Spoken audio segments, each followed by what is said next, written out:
the hills like a river to nowhere.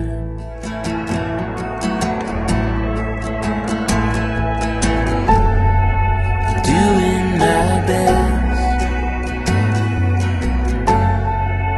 looking for rest, for a marathon mind.